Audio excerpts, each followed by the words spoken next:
পশ্চিমবঙ্গ ছাত্র সমাজের ডাকা নবান্ন অভিযান ঘিরে মঙ্গলবার রণক্ষেত্রের চেহারা নেয় গঙ্গার দুপার। উপড়ে ফেলা হয় একের পর এক ব্যারিকেড, আক্রান্ত হয় পুলিশ। পুলিশ কর্মী তাকে রীতিমতো মারধর করা হচ্ছে। রক্ত ঝরে উর্দিধারেতে, কোথাও লাগাতার ইট ছুঁড়ে, কোথাও পুলিশের লাঠি দিয়ে পেটানো হয় পুলিশকেই। পাল্টা বিভিন্ন জায়গায় লাঠিচার্জ করে পুলিশও।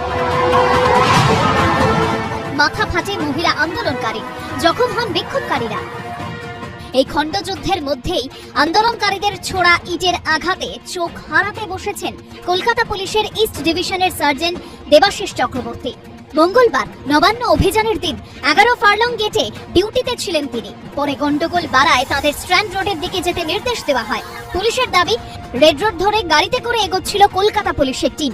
ইডেন গার্ডেনের সামনে আচমকা আন্দোলনকারীরা গাড়ি লক্ষ্য করে ইট ছুড়তে শুরু করে।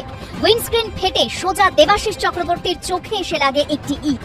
গলগল করে রক্ত বেরোতে শুরু করে। কোনো রকমে গাড়ি ঘুরিয়ে রক্ষা পান সকলে। আমাদের ওখান থেকে ইনস্ট্রাকশন আসে যে আমাদের স্ট্যান্ড রোডের দিকে, গোয়ালিয়র ঘাটের দিকে মুভ করতে হবে।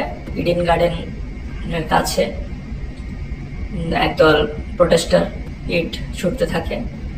তো আমাদের গাড়িতে উইন্ডস্ক্রিন ফেটে যায়। ফেটে গিয়ে ফার্স্ট এডটাই আমার চোখে এসে পড়ে। তারপরে আরও প্রচুর পরিমাণে ইট এসে পড়তে থাকে। কোনো মতে আমাদের ড্রাইভার ওখান থেকে গাড়ি ঘুরিয়ে নিয়ে চলে যায়। আমরা প্রাণে রক্ষা পাই এবং আমার চোখ থেকে অঝরে রক্ত ঝরতে থাকে। সূত্রের খবর, সার্জেন্ট দেবাশিস চক্রবর্তীর বাম চোখের রেটিনা ক্ষতিগ্রস্ত হয়েছে। দৃষ্টিশক্তি ফেরার সম্ভাবনা খুবই ক্ষীণ বলে জানিয়েছেন চিকিৎসকরা। চিকিৎসার জন্য দেবাশিস চক্রবর্তীকে হায়দ্রাবাদের এলভি প্রসাদ ইনস্টিটিউটে নিয়ে যাওয়া হচ্ছে। ওনার ইনজুরিটা খুবই ক্রিটিক্যাল স্টেটে আছে। কর্নিয়াতে ইনজুরি আছে, রেটিনার ইনজুরি আছে। একটা মাইনার সার্জিক্যাল প্রসিজার হয়েছে, কিন্তু এখনো ভিশন ফিরবে কিনা সেটা নিয়ে কিন্তু কেউ সঠিক বলতে পারছেন না।